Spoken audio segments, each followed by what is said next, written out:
Welcome back to UFC Ninja. Here's a peek at last week's betting results to get you ready for the Ninja's breakdown on the next card. Hell yeah, guys, welcome back. It's the Ninja. So, last week's betting recap, man, we went 6-2 on our bets, and I had 2 DraftKings lineups last week, and both of them won, so we're 2-2 in DraftKings.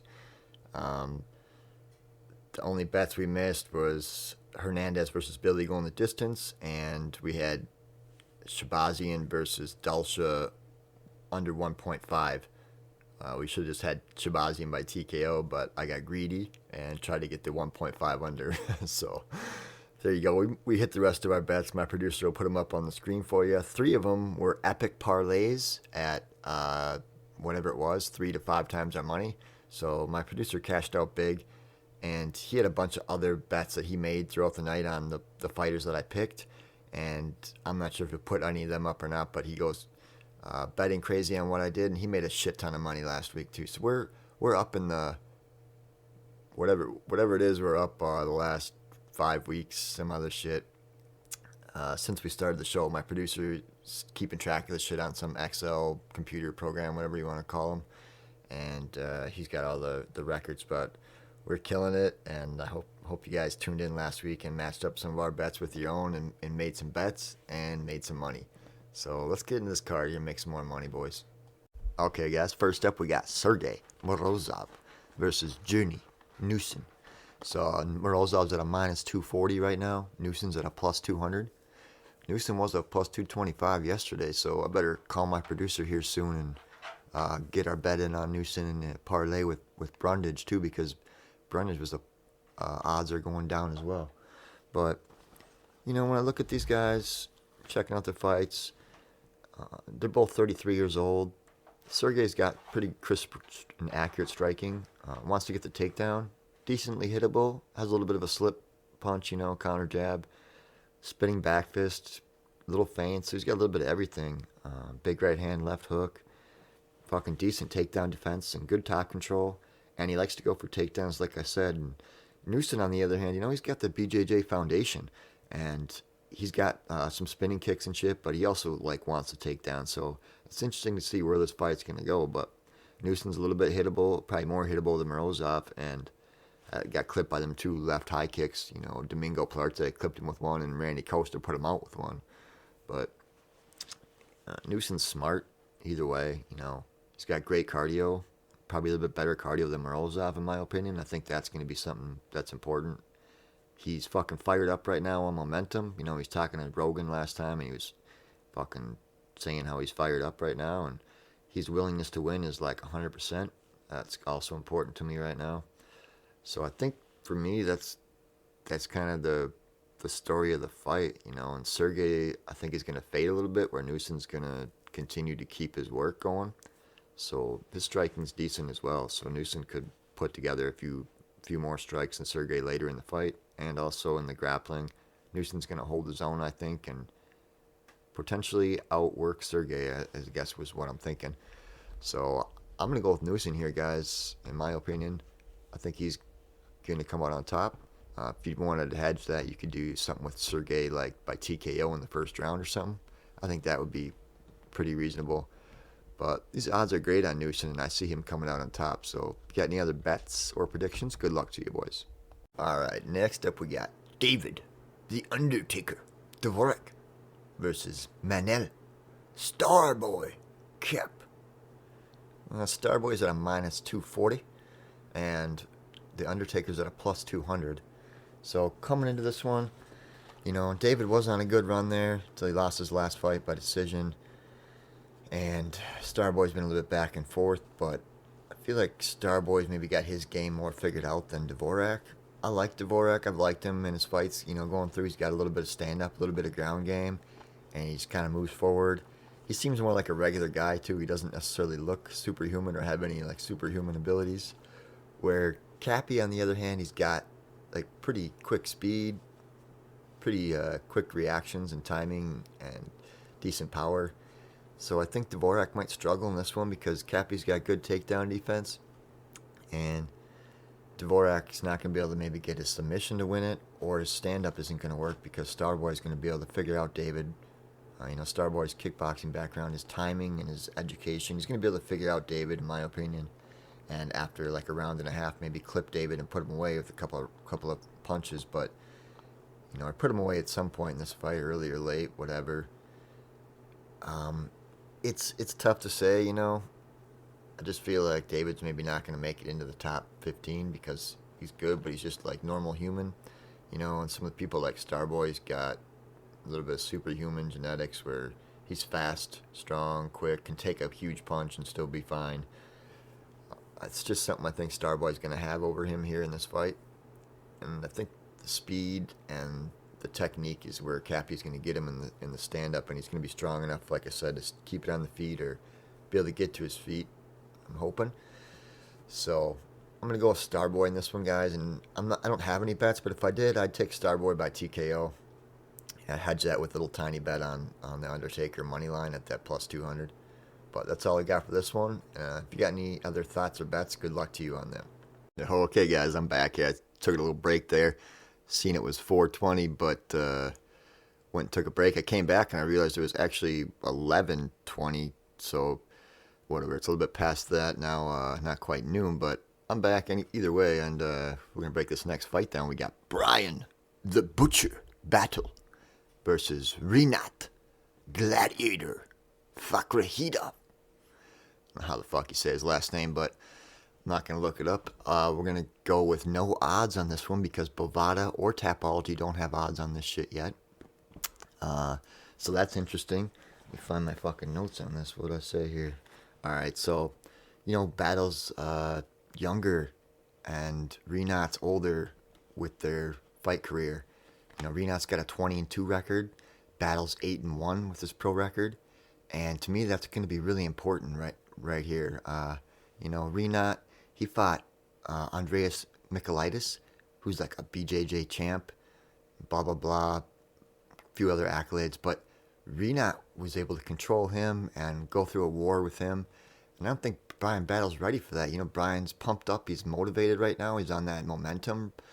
But he's too young, and I think he's a little bit over cocky right now. He thinks he's on a war path here, there, but I think Gladiator's gonna put an end to that, man. And give Battle a taste of real octagon blood.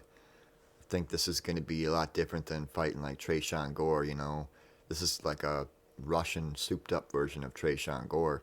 Rinat's gonna, I think, even though Battle's big and using them kicks, I think Battle's gonna kick him, and Rinat's just gonna fucking grab his kick and take him down, and it's gonna be easy work for Rinat, in my opinion. So I hope the odds come out in our favor and we can make some money betting against Brian here. So it's just gonna be the experience and the fact that Rinat, the Gladiator, has fought a much better competition, and that battle he went through with Michailidis, it was a war, and I don't think Battle's ready for a war like that necessarily. He might be ready for it, but he's not ready to win that war yet. So I'm going to go with the Gladiator on this one, boys, and I can't wait for the odds on this one. And good luck if you got any other thoughts, though, or bets on this one. I respect you. All right, next up we got the Chinese Machete versus Rafa Gifted Garcia. Garcia is at a minus 120, and the Chinese Machete is at a plus 100. So odds on that are probably appropriate. Garcia's got the UFC experience here. The Chinese Machete's coming in. A little bit of Contender Series action and clipped out Garcia. But that was a fight. Garcia hit him a couple times on the chin. So, we know he can get hit. We know by looking at his record that he has one triangle choke finish, and he's got a bunch of fights that went to just decision, and he's won almost all of them fights that went to decision. So he shows he's got like an okay cardio and okay grappling to be able to maintain them fights. And obviously his striking's pretty good. He's got some knockouts on his record and stuff. And against Garcia here, Garcia's striking is going to be weird to the Chinese Machete, in my opinion here. I think the big looping punches and the way he doesn't really move his head in like a normal striker would keeps it low like that and just keeps winging them big looping punches. Machete is probably not seen that or not going to be used to that. And then the grappling of Rothroyd, like mixed in with that, is going to be kind of new, and it's a kind of a big barrage of shit to work with when Machete's used to blocking a punch and then stepping inside and cleaning up technically. It's going to be very hard for him to return with them counter strikes technically against like the way Garcia throws, if I'm reading this right. But I also see the Machete being able to do some front kicks and maybe break the guard of Garcia and kick him in the face, kick him in the body. But we know Garcia's tough, going to keep grinding forward and pushing and maybe try to take down Machete and control him with some top pressure, use his speed JJ, and see how good the Chinese Machete is on the ground in the UFC. But it's going to be a bit of a wild fight, I think, because like I said, Machete got hit a couple times, and he's hittable. And if Garcia can move in and find a punch, that'd be interesting to see. Or if he can get clipped with one of these return shots, if Machete can figure out how to work with the style of Garcia, this will be a fun fight to watch. And probably pretty exciting because they both like to swing. So I'm staying away from it completely, betting-wise. So use my breakdown however you want. If you're betting on this one, I wish you luck. And that's all I got on this one, boys. Next up, we got Said Nurmagomedov versus Said Kakramanov. Fucking Kakramanov is at a plus 100, and Nurmagomedov is at a minus 120. Probably just with the Nurmagomedov last name, he's the favorite. I think Nurmagomedov's striking here is going to be better than Kakramanov's, and on the other hand, the grappling I think is going to go to Kakramanov. And it's going to be a close fight, in my opinion. I feel like it's going to go the distance, and I feel like it's going to be a split decision. But the cardio also is going to go to Kakramanov, in my opinion.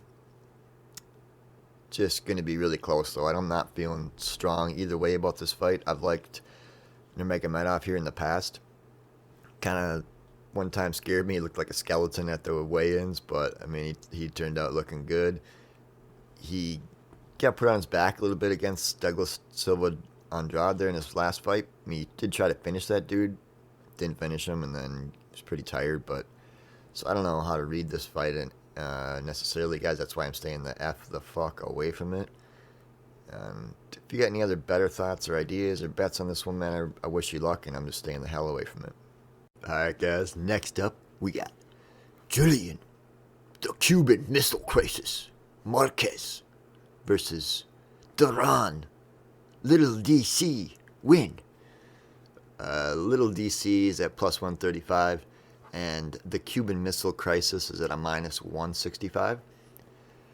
Both these guys are back and forth, like unpredictable fighters. If you know me, I stay the fuck away from unpredictable fighters and fights that could come out any way, shape, or form. And this is one of them fights where anything could happen. And I don't even have a bet on either side of what could happen. I guess Marquez can maybe clip Duran, win, and knock him out. Duran can maybe win by decision with pressure and top control.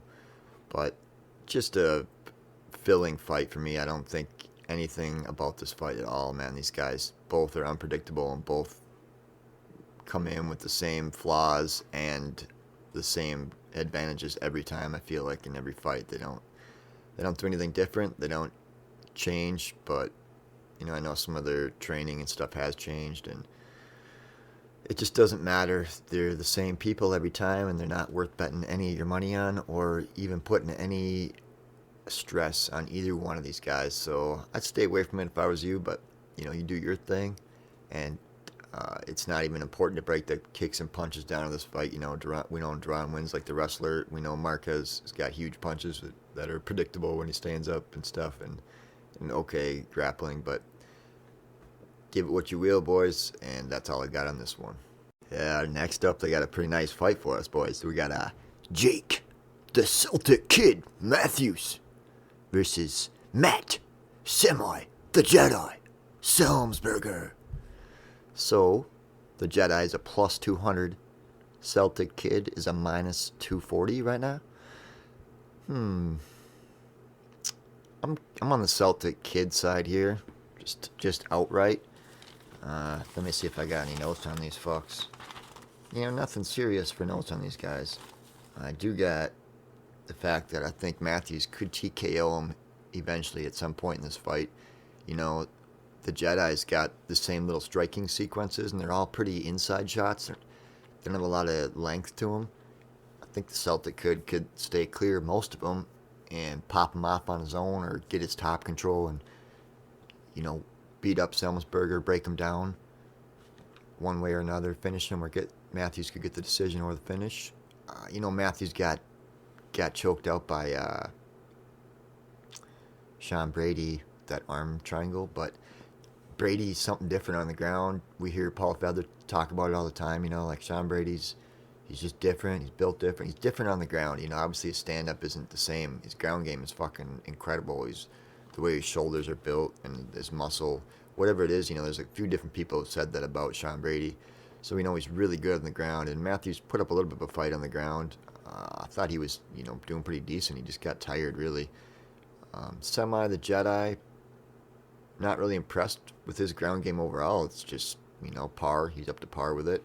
I think somebody like the technique of Matthews and the wisdom that Matthews has now and the technique and the confidence that Matthews also is carrying with him too right now, I think is pretty good. So I'm going to go with Jake Matthews in this one, guys. I don't have any bets on this, but like I said, I would maybe do something with a TKO on Matthews. And maybe there's just something you can do with Semi the Jedi by decision or something, like a real small bet on that with your regular bet on Matthews by TKO. But that's all I got for this one, boys. Good luck to you if you got any other thoughts or bets on this one. Okay, guys, welcome to the dojo. This is the Mixed Martial Arts Story of the Week. So this story takes place in the Pacific Islands on a little island called Oahu. So I promise to share some more Hawaii stories, so I'll give you a little one here, a little taste. This one comes from the North Shore where I was living at, and it comes from a little grocery store at the bottom of Mount Pupukea. We were living at the top of this little mountain, Pupukea, renting this place, and right at the bottom of the hill, right before the ocean, was this grocery store. I think it was called Foodland, if I remember right, and a couple of little shops and shit, you know, and they actually had like a little spot where they had like 6 computers where you could like rent Wi-Fi by the hour back then and like go in there and use the computer and shit. It was pretty cool, but anyway, I was at that grocery store getting some groceries and shit, and you know, even though Oahu's a big island, it's a small place. Once you're on an island, you realize that like almost everybody knows everybody from their own areas and shit. And I'm checking out at this grocery store, and these fucking Hawaiians at the register are checking out next to me or whatever, and I'm bagging my shit up, and the one dude comes over and asks me, he says, "Hey man, you know, you Jack?" And he used Jack's last name. I won't use it here, but he asked me if I was this guy, and well, I wasn't Jack, but I knew Jack. Jack, I worked with him. I worked lawn care and you know, ground maintenance with Jack. He had grown up there, white kid that grew up there in Hawaii, and white kids there are like so rare, like growing up outside of like the city, that he like literally mistaken me for this Jack guy, and Jack is like I don't know, 5'8" or 5'9", and I'm like 6'3", and anyways, you know, Jack is a kind of a shithead. He's in and out of trouble and shit all the time, and you know, didn't have a license, stuff like that. And he fucking asked me if I'm Jack, and his expression on this guy's face was like blank. Like I didn't know what this guy was thinking, right? And he was like, of course, 3 or 4 other Hawaiians with him. They're always rolling together, man. They're always just like you know, either doing the same job or doing nothing, rolling together. They're family people, and they stay together and shit. But anyway, 3, 4 of these brothers, and the dude's expression didn't change, and like he's looking right at me, you know. And I looked at him, and I'm like, "No, man, I'm not Jack." And he looked at me a little bit, and he said, "Oh, okay, man." Like still a blank expression on his face, like didn't believe me, maybe believe me, maybe not.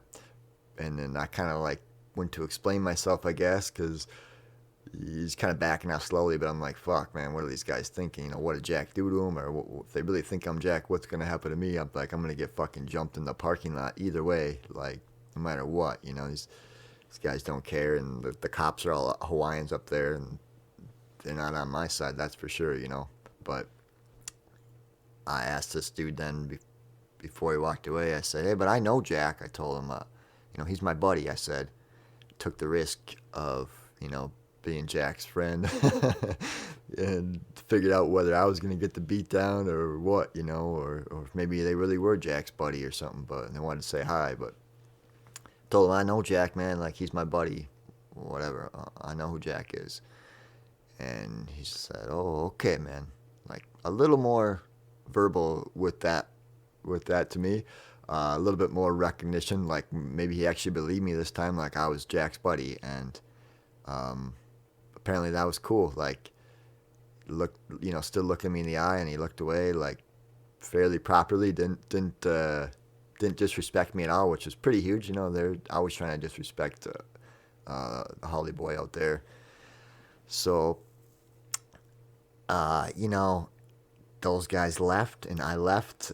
Went out to my 72 Celica and loaded my groceries up and went home. And I was fucking nervous loading my groceries, I can tell you that right now, because like I said, I didn't know if those guys were pissed at Jack, something he'd done, but ended up Jack beating up all right with them guys, and they were probably buddies at some point, like went to school together or something. But it goes to show you like how very few white white kids grow up out there, and why they knew us specifically after a while. You know, they knew our car, they knew who we were, and like, who we knew, and what we were up to, you know, and shit. It's a small town basically out there. And anyway, it was all good with these guys, but I took the risk, you know, knowing that I might be in a serious fight, you know, in the parking lot with them guys, just taking the risk. But I also didn't want to take the risk of them not believing me, thinking I was Jack, thinking I was Jack too. But you know, just went honestly there, you know, and didn't show any fear to them guys, and you know, was willing to get into a scrap with them, I guess, over it. But that's just the martial arts story of the week. You know, it just, no matter what the situation, the outcome's gonna be, you're gonna be involved in it. So you might as well come clean with it, be confident and honest in your answer, and be ready for the consequences or the results. You know, so that's the story of the week, guys, and we'll talk to you next week. Okay, guys. Next up, we got a fighter. I never thought I'd be excited about a Cody Brundage fight, but we got Cody, the American Brundage, versus Mikol, the light cavalry, Oleksiejczyk. So the light cavalry is at a minus 275, and Brundage is at a plus 220. Odds were like plus 250 on Brundage last week when we were talking about it on the Discord, but you know, this week it's plus 220, and I'm still liking them odds. You know, what Mikal brings to the table here with his minus 275 is just straight punches for maybe 2 rounds. He doesn't have a super diverse striking setup for mixed martial arts, and inside the octagon it's going to be tough to imply just his punches against a guy like Brundage, who's got a mixture of striking and his wrestling.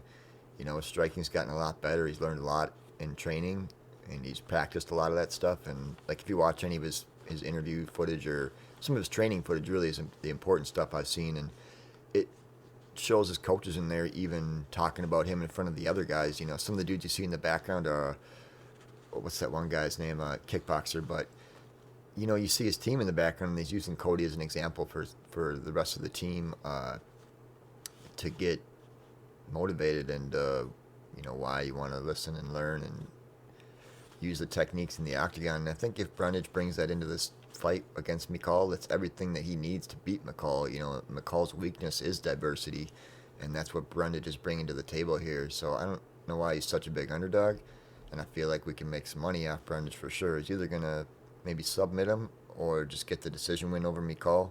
The only thing I see Mikal doing here is getting a first or second round TKO, and the cardio of Brundage is going to beat out on McCall for sure in the third round. So it's going to be tough going for McCall. I'm all over Brundage here, and we'll see what we get on it besides a big money line bet. We'll put something else together probably in our bets at the end of the podcast. But if you got any other thoughts or predictions on this one, guys, I respect you if you're on McCall, but good luck to you. All right, guys. Next up, we got a fucking nice fight on our hands here. This will be really, really great fight for us on a fight night, dude. We got Drew Ditchweed Dober versus Bobby King Green. So Bobby King's at a plus 135. Drew Ditchweed is at a minus 165. If you haven't heard of Dober's story, I mean, it's just something that's going around. I'm not sure if it's true or not, but apparently his new nickname, Ditchweed, came from how he started MMA. Somebody sold him some ditchweed, and he went and started training MMA, so he'd go back, kick his ass. So anyway, I mean, ever since he's been whooping ass in the octagon, Dober's a thick motherfucker, hard-boned, hard punches. His willingness to win is like over 100%. Guy's super humble. And he's a warrior. He's a gladiator. And Bobby Green, on the other hand, is a little bit more slicker boxer. A little bit of wrestling in his background. Doesn't quite have the aggressiveness as Drew Dober, in my opinion. He doesn't have like the ancient battlefield aggression where he just wants to completely bash with the other guy. So I think that might be advantage to Drew Dober here in this fight. I'm not sure exactly what's going to happen here, but, you know, Bobby's wrestling could be a little bit better than Dober. He could get him down and stuff. Dober could punch him up with some hard shots. Bobby could clean him up with some slick boxing and, you know, get out of the way of the rest of Dober's punches. But either way, it's going to be a good fight. I'm not going to bet either way on this one way or the other, but I'm just going to enjoy it and hope Dober whoops some ass here because I just like him. He's a bad motherfucker, and he's humble as fuck, so... If you got any other bets or predictions on this one, guys, good luck to you. Okay, guys, next up we got Alex Bruce Leroy Caceres versus Julian Juicy J. Erosa. Juicy J's at a minus 180. Bruce Leroy is at a plus 155. So, Leroy... He's got that fucking kung fu striking background, and Juicy J is more of a grappling background. I think in this fight, since Caceres can't seem to knock anybody out, and like the only way he seems to get finishes are submissions, and he's not going to submit Juicy J. If anything, Juicy J is going to submit him. So I think if Juicy J can avoid the strikes in the first round of Caceres, I mean, I think it's going to be an easy push forward. Julian likes to push forward too and get a takedown. So pushing Alex back is going to make it so that Bruce Leroy can't get off his big techniques and big strikes to knock Julian out. So it's just going to be a kind of an easier fight for Julian, in my opinion. Going to get his top control and be able to just outwork Alex everywhere with his ability to be diverse in the octagon. And I think that's how Juicy J wins this one. So I'm not really betting on this one. I can see he's a slight favorite. If he's an underdog, I guess I'd bet on him. But not just super confident with money on him, even though I'm confident with him to get the win. So good luck if you're betting on it. And any other thoughts you have on there, good luck to you with them. Okay, guys. Next up, we got a pretty tits fight here. This is going to be Amir the Prince Albazi versus Alessandro Nono Costa. Costa plus 350 and Amir is minus 435. So Amir says he's the Lion of Iraq. But if you know, in the early 90s, right about when my producer was born, the Lion of Iraq was the T-72 tank, which got completely annihilated by the M1 Abrams. So, you know, let's not have him be the Lion of 1991, 1992. Let's have him be the Lion of 2022 to get the win over this Alessandro Costa. You know, I think Costa's just like a younger version of Amir. I think Amir Albazi has like the game of Alessandro Costa, the same game as him, but he's just better at it and more educated with it and has the whole thing just more dialed in. It's like playing, you know, I don't know, one video game compared to another. You know, that's a replica of it, but it's not the same game. It's a, you know, a half-assed version of it. So I feel like Alessandro's the half-assed version of Amir, and their game is so similar that Amir is going to dominate because he's just does everything as Alessandro does, but he's better at it. So that's my opinion. You know, I think Alessandro does have a chance at a first-round submission, perhaps. I feel like in any fight he does, like one guy he had in a nasty armbar, the fucking arm was like double jointed or something, and he couldn't get the finish. But he goes pure sub or bust, and even if against Amir like that, it's terrible. You know, Amir's so good on the ground that he can defend that sub, and then him busting is going to cost him a round every time if Amir doesn't pound the crap out of him and try to sub him out on his own in that own fucking time. You know, the whole rest of that round and every round that happens. So I think for me that's going to be the mistake of Alessandro, and it's going to be a huge learning fight for him where he figures out how Amir works, and then after he loses to Amir, he takes on more of Amir's game, and the torch passes down to Alessandro in his next fight. After that, he could come out a lot better version after another 6 months of training and getting beat by somebody like Amir. But who knows? No is kind of crazy. He just goes pure sub anyways, and it seems like he always does the same shit, just wants to fucking get in there and battle. Amir's a lot smarter, uses his education more, and he looks at the future more so he can see the sun setting, and Alessandro just sees the fucking high noon. So I think that's where Amir comes out on top on this one.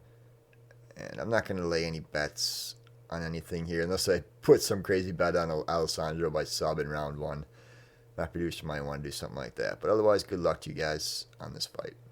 Alright guys, next up we got Arman Alakalatets Sarukian versus Damir Kwazak Ismagulov.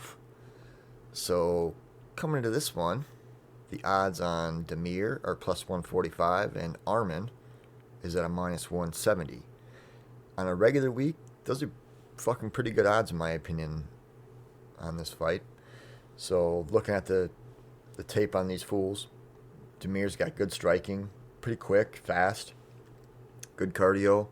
He avoids kicks pretty well. Like, Arman's got a nice body kick and a nice front kick, and Damir might be able to avoid those. Arman's got good technique, though. He's smart. He's got good rounds of cardio for 3 rounds. Even 5, he's got pretty decent cardio. We know he lost his fight there against Gamrot, but to me, I feel like he kind of won that fight.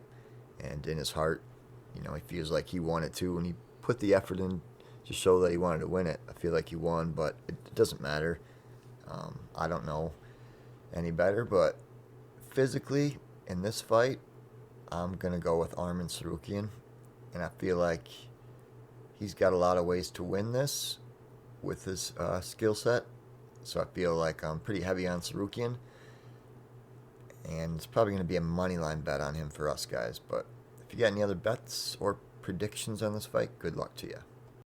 Alright guys, they got the official main event here. There's a lot of other fights on this card I feel like could be the main event, but they're going to give it to Jared, the Killer Gorilla Cannonier versus Sean Crash Bandicoot Strickland. Crash Bandicoot's at a minus 120, and the Killer Gorilla is at a plus 100. It's a decent fight for us to watch as fans. I didn't go and watch a bunch of tape on this one to break it down. I'm not interested in betting on this fight. I feel like, you know, Strickland being Crash Bandicoot just goes in there with the striking like he did in his last fight against Stonehands. And when we knew Stonehands was going to catch him with that left hook if he did that, Brendan Allen caught him with a huge left hook in the first round, and Strickland's just available to that, man. And so we know he's going to go in there and kind of be a typical retard in a way. And Jared's going to go in there and just not be super active and do what he normally does. Sometimes he comes out like mentally different than other times, so it's hard to predict how he's going to be feeling in there. So maybe if you're into like betting on this fight, you could bet on it pre-fight, or if you already know what you're doing, good luck to you on your bets. But I'm not gonna have any bets on this one, guys, and that's all I got for this fight. All right, guys, you can break down the kicks, you can break down the punches, we can break down the stats. At the end of the day, we got to break down the bets. All right, guys, well, let's match up our bets again this week. We got a bunch of parlays this week. I feel like the last couple weeks have been a little bit easier. Some of the fights have been all like grappler versus striker, and I've been able to check them out and pretty much, find out what's going to happen and when. And we've been hitting a lot of those bets, just having to hedge it with a small sub or what TKO, whatever it is. And it's been going great. We're doing really good. And this week's like different for me. I'm like finding hard to get a lot of those hedge bets. So really what I'm seeing more this week is like parlays. I'm just like confident in a couple different things, and it'd be good to put them together, I think, this week. Just how I feel. It's something I've never really done. Just gonna do a bunch of parlays, but we've been doing good, like I said, so it's worth trying something new. We tried something new last week by making like 8 different bets and whatnot, and it worked out great. So we'll go with my favorite parlay this week will be Rinat Fakhretdinov and Arman Sarukian. My second parlay will be Saeed versus Saeed. That fight goes the distance. And with that, I'd do Arman versus Damir, goes the distance as well. And then a next parlay, I'd do Rinat, Arman, Juicy J, and Manuel. And then these next 2 parlays are kind of hedge each other. So this one I do Brundage and Newson. Both are like plus 220, 250 underdogs together. And then to hedge that, I'll do Mikhail Oleksiejczuk by TKO and Sergey moneyline. I think that's a good hedge. Hopefully both of them guys either win or lose, obviously, in that situation, or I'm fucked. And the only other thing that might happen is Cop by TKO. He might put Dvorak away. Dvorak kind of gets uneasy in there when he gets hit. Man, he's been twisted up, and maybe Manuel's got the finishing abilities there to put him away for sure. So that's also something could happen. Maybe my producer will throw that into a parlay somewhere else and make a new one or whatever. But my producer's favorite bet of the week, our draw, will be Saeed versus Saeed also. So hopefully that comes through for him. We've had a couple of split decisions this year on that. I think last week the fight actually finished inside, but we're doing really good on that. We'll hit that one day. But shout out to my producer for putting all this shit out here for us. Otherwise, I'd just be talking to a mic and I could play it back to my fucking self. So fuck that. I appreciate my producer. Been doing this for 7, 8, 9, 10 weeks maybe now. But he's also tracking my bets on computer Excel programs, some shit like that. So we'll get that out eventually. We're doing really good. I'm really happy about that. But shout out to Johnny Tiger Bomb MMA and Big Steve.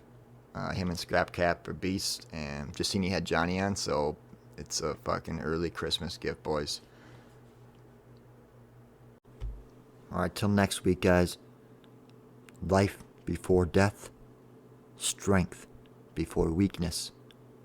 Journey before destination. Keep it real.